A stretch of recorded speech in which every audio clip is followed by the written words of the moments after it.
이 플로어에서 질문지를 미리 받았는데 그 전에 여기 중복되는 내용도 좀 있고 해서 제가 몇 가지를 선별을 좀 해서 질문을 하는데 후보님 순서는 최한나 후보님한테 나온 질문부터 이렇게 하도록 하겠습니다.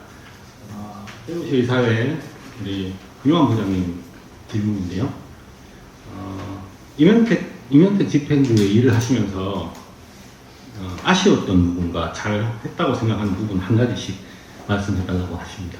아쉬웠던 부분은 결국은 우리 대전역 의대역 지지를 끌어내지 못해서 의협이, 그러니까 뭐 개인적인 이렇게 떠나서 의협의 힘을 더 강하게 하지 못했다는 거. 의협의 힘이 정말 이렇게 약해지는 것을 제가 그거를 막으려고 들어왔는데 결국 안 됐다는 것이 가장 아쉬운 점이고요. 그래서 모두 반응에도 말씀드렸지만 제가 회장이 되면은 단일 대우를 회복하는 것이 가장 중요하다라고 말씀을 드리고, 잘했던 거는 무슨 방송을 나오고 말 잘하는 거는 저는 그건 중요하지 않다고 생각합니다. 그런데 제가 6개월 동안 주로 했던 거는 뭐냐면 교육계, 무슨 또 종교계, 과학계, 연대, 우리와 함께, 이게 절대로 의정 갈등이 아니다. 그리고 이거는 이대로 가다가는 우리나라의 기본적인 체제가 무너질 수 있다라는 것을 계속 그런 연대를 모아왔습니다. 그래서 사실은 상당한 성과를 이뤘는데 이게 결실을 보기 전에 이렇게 됐기 때문에 저는 제가 회장이 되면 의정 갈등이 아니라 우리나라 의료가 다시 재건되는 과정으로 할 수 있도록 그동안 모아왔던 그런 것을 결실을 맺도록 하겠습니다. 네, 감사합니다. 네, 감사합니다. 다음은 우리 김태구 후보님께 질문 드리겠습니다. 여러 후보님과 같이 올라온 질문이긴 한데, 거대 권력인 보건복지부를 상대로 대등한 협상을 이룰 수 있는 아젠다가 있는지요? 탈석의사의 우리 김성환 의원님이 주신 질문입니다. 제가 사실 비상대책위원장을 하면서 박민수 차관과 100분 토론에 나가기 전에 자료를 준비하는 과정이 있었습니다. 그 당시에 저희 대한의사협회가 적정 의사 수에 대한 자료가 근거가 많이 부족했습니다. 그래서 제가 비상대책위원장을 하면서 마지막 1개월을 남겨두고 전의교협의 김창수 회장님께 정책위원장을 제안을 했고, 왜 제안했냐 그러면 저희들이 정부를 상대로 싸울 때는 데이터에 기반한 정책들이 없다면 100점 100패입니다. 그리고 그동안 보건복지부가 정책을 발표하고 의사협회는 따라가기에 급급했다, 반대하기에 급급했다. 그 이유가 제대로 된 데이터에 기반한 정책을 저희들이 가지고 있지를 못해서 그렇습니다. 저는 보건복지부와 앞으로 대등한 관계를 유지하기 위해서는 정책팀을 강화해야 됩니다. 그것이 제가 공약으로 제시했던 의료정책연구소의 기능을 강화하고 예산을 편성해서 더 많은 정확한 데이터를 확보할 때만이 저희들이 정부와 싸우고 보건복지부와 싸워서 이겨낼 수 있다고 생각합니다. 저는 그런 과정을 제가 만들겠다입니다. 제가 하겠습니다. 어쨌든 예산 편성을 할 수 있도록 하고 대의원들을 설득해서 그런 과정들을 제가 이루어내겠습니다. 다음 강희경 후보님께 플로어에서 온 질문인데 두 가지입니다. 제가 무슨 두 가지가 중요할 것 같아서 1분씩 아마 하시면 될 것 같습니다. 2분 안에 다 해주시면 감사하겠습니다. 먼저 사직 전공의 김광현 선생님께서 질문하신 질문입니다. 환자와 의사 신뢰관계가 중요한 만큼 교수와 전공의의 신뢰관계가 중요한데 이 관계가 지금 무너지고 있습니다. 이는 향후 도대식 교육의 근간이 무너지는데 이에 대한 회복 방법이나 대안이 있으신가 하고, 또 한 가지는 의협이 달서구의사의 김선희 회원께서 주신 질문입니다. 의협이 국민 속으로 들어가야 된다고 하셨는데 어떤 방안이 있는지요? 특히 현 시국과 관련하여 말씀해 주시면 좋겠습니다. 질문 두 가지입니다. 네, 전공의와 이제 교육자 간의 신뢰 회복 방법은 사실은 이 전공의 수련 시스템을 완전히 뜯어고쳐야 합니다. 이 전공의 TO를 지금은 각 병원에 필요한 노동력으로 TO가 결정이 되지만 그것이 아니고 전국에 미래에 필요한 전문의 수를 먼저 우리가 파악을 하고 그만큼의 전문의를 길러낼 수 있는 능력이 있는 교육기관을 선정을 해서 거기서 교육을 시키고, 그리고 그렇게 되면 이제 그들이 다 전문의를 딴다면 제대로 된 직장에서 수련할 수 있지 않겠습니까? 그런 수련의 능력이 있는 교육기관은 또한 그 환자들이 거기서 진료를 받으려면 수련의 대상이 되는데 동의를 하는 환자들만 그 병원에서 진료를 받을 수 있게 하고, 그리고 수련생을 교수가 평가하는 만큼 수련생도 교수를 평가하여서 그렇게 거기서 합격점을 받은 사람만 교육을 할 수 있는 시스템을 만들어야 한다고 생각합니다. 그렇게 되면 신뢰가 회복될 수 있는 그 길이 생기지 않을까 생각합니다.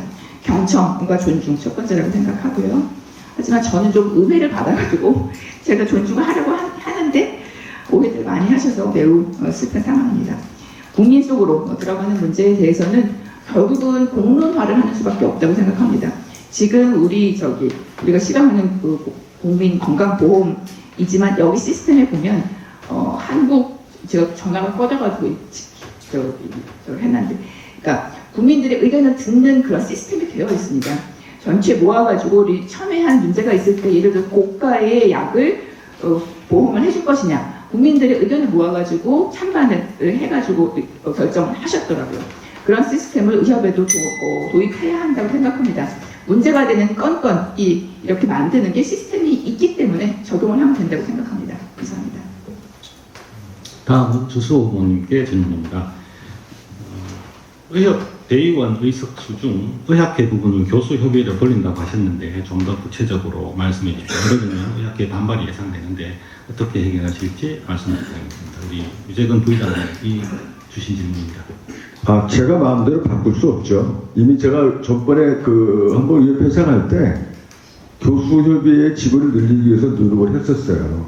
그래서 그때 냈던 안은 뭐냐면은 현재 있는 숫자를 고정을 하고서 의학회 숫자를 빼서 교수협의회 주기가 불가능하더라고요. 그래서 그때 생각했던 안은 뭐냐, 숫자를 늘리자는 생각을 가졌었습니다. 그래서 숫자를 늘려서 교수협의회 지분을 주면 점차적으로 바꾸려고 했었는데 그것도 쉽지 않았어요. 어쨌든 간에 제 생각은 궁극적인 방향이 그게 맞다는 거예요. 의학회는 특수 학술단체로 남도록 하고, 그리고 순수 학술단체에 대한 의협의 지원은 더 강화해야 되겠지만, 어쨌든 간에 의사회에 결합하는 것은 의학회가 아니라 교수회가 맞겠다. 이론적으로 봐도 그렇고, 아까 말씀드린 것처럼 시군구 단위부터 교수들과 시군구 의사회가 결합되기 위해서는 의학회로는 불가능하다, 그게. 예전에 대한의사협회가 처음에 이제 만들어질 때, 그때는 이제 교수사회가 의사협회에 굉장히 임원들을 많이 들었던 상황이 있었거든요. 그래서 그런 상황이었기 때문에 그 당시에는 이제 의학회가 전체 대의원의 50명이 차지한 상황이었지만 지금 상황이 많이 바뀌었단 말이죠. 그래서 어쨌든 간에 설득을 통해서 혼자 할 수 있는 일이 아니니까 의학회는 의학회대로 더 중요한 학술단체로 역할을 할 수 있도록 대한의사협회에서 여러 가지 재정적 지원을 더 한 전제하에서 의학회에 있는 지분을 교수회로 교체시키는 것이 필요하다는 게 제 생각이고요. 그렇게 하기 위해서는 의학회랑 그다음에 우리 대의원들이랑 다 같이 논의를 해서 하나하나 점차적으로 그렇게 해야 되는 게 맞다고 봅니다. 방향성으로. 대답에 가능하겠습니다. 네, 플로어에서 다른 질문 하나 더 있었는데 우리 대구광역시의사의 김병석 고문님께서 전공의와 수련이 병원 복비 해결을 위해 어떻게 할지 대정부적인 방안이 있습니까? 질문은 2차 가서 주 회장님이 주소 후보님께서 김병석 우리 고문님한테 잘 설명해 주시기 바랍니다. 다음은 이동욱 후보님에 대한 질문입니다. 동부에서 안원일 현 주신 질문인데 의사협회와 의사회 각 의사회 직역별 이런 여러 가지 갈등 구도를 어떻게 잘 단합시킬 만한 방안이 있으신지.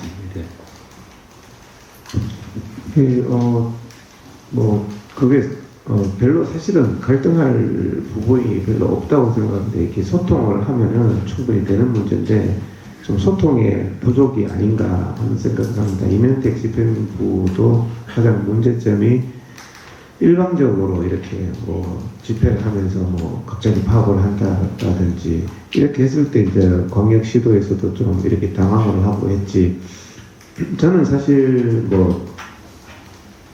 그런 여건이 주어진다면 전공의하고 모든 사람들이 모여서 아예 그냥 만상 토론을 한번 해가지고 이걸 어떻게 해결하면 좋겠나. 정말 답이 있으면 내기해라 이렇게 해서 한번 결론을 내는 것도 좀 필요하다고 생각합니다. 다른 사람이 말하면은 거기에 대한 어떤 비판을 하기 쉽지만 현재 이제 해결책을 분명히 여러 개가 고민을 해서 내고 그렇다면은 뭐 거기에 대해서는 자신 있는 사람이 나와서 다 얘기를 해라 해서 한번 그런 자리들을 만들어 볼 필요가 있지 않는가 생각을 하고 사실 뭐 대표자 회의 같은 것도 너무 시간이 짧고 어느 정도 사전에 갖춰진 틀 속에서 이루어지다 보니까 또 거기에 뭐 만족하지 못하는 사람들이 있습니다. 그래서 충분하게 소통을 하고 또 뭐 비판하는 사람들한테 기회를 주면 뭐 그런 절차상의 하자 때문에 그런 부분들이 생겨왔다고 생각합니다. 네. 이로써 또 플로아의 질문을 다 마쳤습니다.